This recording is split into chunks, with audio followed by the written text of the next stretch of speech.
नमस्कार दोस्तों, मैं संदीप। स्वागत है आप सभी का आपके अपने चैनल सक्सेस टू पर। दोस्तों बात ये है, मैं आपको बताना चाहूँगा जो मैं क्वेश्चन पेपर है और क्वेश्चन है वो मैं आपको आगे बताएंगे। इससे पहले आपके लिए बहुत ही ज़रूरी जानकारी ये है कि बहुत सारे छात्र ऐसे हैं यूनिवर्सिटी और कॉलेज के BA BSc BCom के जिनकी परीक्षाएँ कल हैं। और जब आज मैंने ग्रुप में पूछा कि बताइए आप सभी की परीक्षाएँ किन किन स्टूडेंट की कल है, तो बहुत सारे मैसेज आने लगे कि सर हमारी परीक्षा कल है, क्वेश्चन बताइए। अब बताइए, जिसकी परीक्षा कल हो और वो पूछ रहा है कि आज पूछ रहा हूँ मुझसे कि क्वेश्चन पेपर इंपॉर्टेंट बताइए। अब बताओ मैं क्या कर सकता हूँ? इतनी जल्दी कुछ नहीं हो सकता दोस्तों। आप लोग की परीक्षा होने से पहले कम से कम 10-12 दिन 15 दिन पहले आप लोगों को जानकारी मुझे थोड़ी बहुत देनी चाहिए।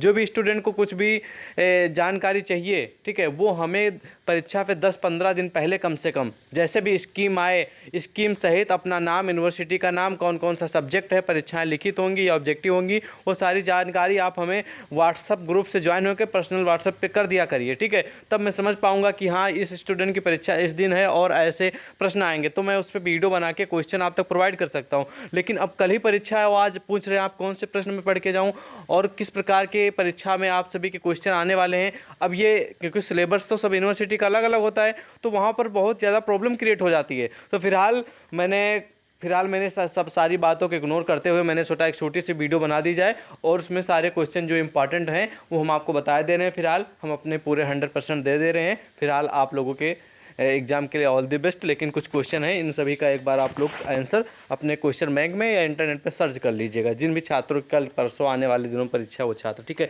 ये जो क्वेश्चन मैंने छांटे हैं, अभी छांटे हैं थोड़ी देर पहले मैंने, ये जो है वो BA फर्स्ट ईयर के छात्रों के लिए जिनकी परीक्षा आने वाले दिनों में सेकेंड सेमेस्टर की है और उनका सब्जेक्ट हिस्ट्री यानी कि इतिहास है उनके लिए, ठीक है।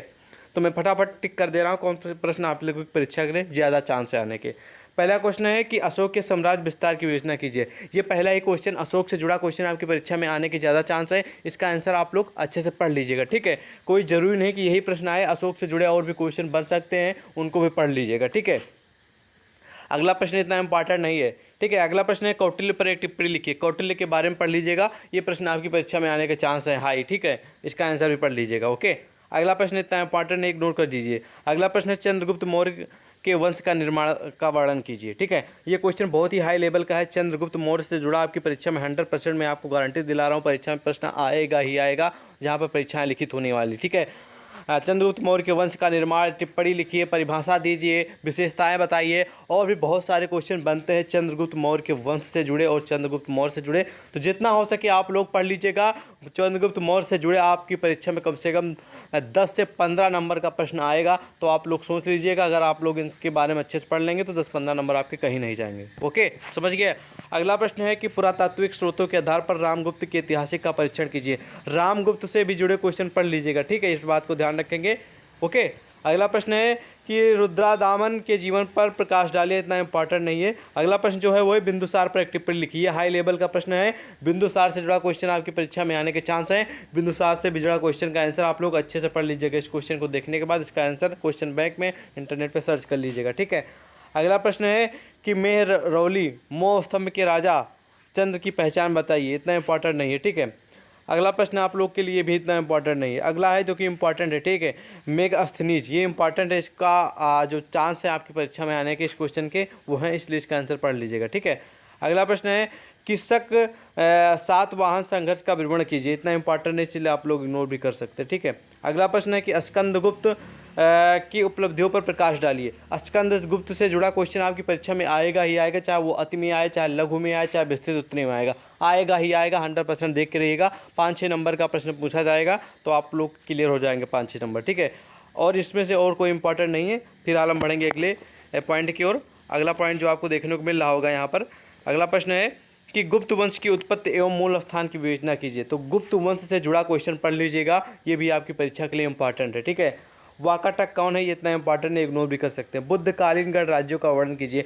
बुद्धकालीन से जुड़ा क्वेश्चन आपकी परीक्षा में पूछा जाएगा, इस बात को ध्यान रखेंगे। वो चाहे यही क्वेश्चन हो, इसी से संबंधित दूसरा भी क्वेश्चन बन सकता है बुद्धकालीन से जुड़ा, इसलिए इसका आंसर पढ़ लीजिएगा।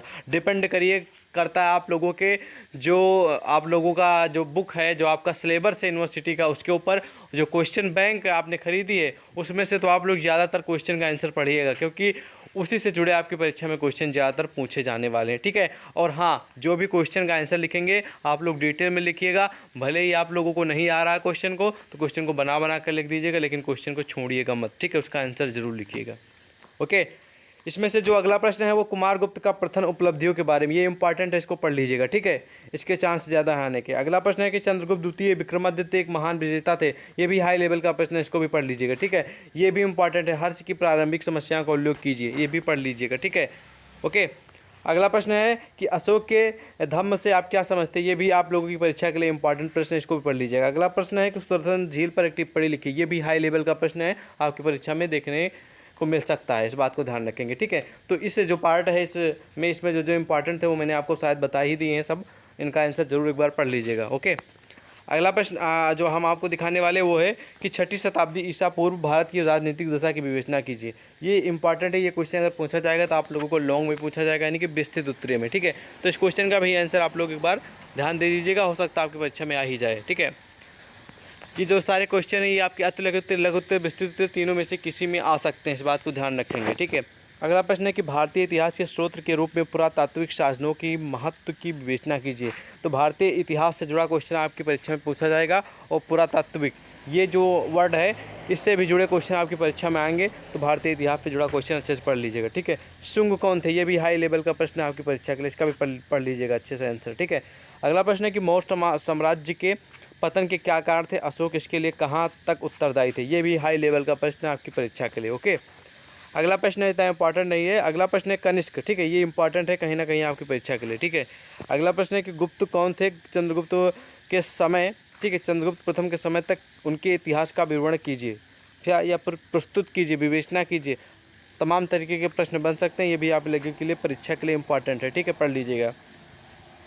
अगला प्रश्न है कि मगध के इतिहास में बिंबिसार एवं अजातशत्रु के शासनकाल का वर्णन कीजिए। बिंबिसार, अजातशत्रु, ठीक है, अजातशत्रु, इनसे जुड़े क्वेश्चन पूछे जाएंगे कहीं ना कहीं, चाहे 2 नंबर के आए, चाहे 4 के आए, चाहे 6 का आए, तो इनके बारे में पढ़ लीजिएगा अच्छे से। ठीक है, और ये जो लास्ट का है समुद्रगुप्त की उपलब्धियों का वर्णन कीजिए, ये भी इंपॉर्टेंट और हाई लेवल का प्रश्न है। ठीक है, ये भी आपकी परीक्षा में देखने को मिल सकता है। अगला प्रश्न है गुप्त साम्राज्य के पतन के कारणों का विवरण दीजिए या फिर उल्लेख कीजिए। तमाम तरीके के प्रश्न बन सकते हैं। ठीक है, तो ये जो क्वेश्चन है ये भी हाई लेवल का प्रश्न है आपकी परीक्षा के लिए। ठीक है, तो जो मैंने आपको हाई लेवल के जो मैंने बताया कि ये प्रश्न आपकी परीक्षा में आने के चांस है, एक बार इस पर नज़र डाल लीजिएगा। आपकी परीक्षा में इसमें से प्रश्न बहुत सारे पूछे जाएंगे जो मैंने आपको बताए हैं, इनका आंसर अपने सीरीज में क्वेश्चन बैंक में इंटरनेट पर सर्च करके जरूर जाइएगा।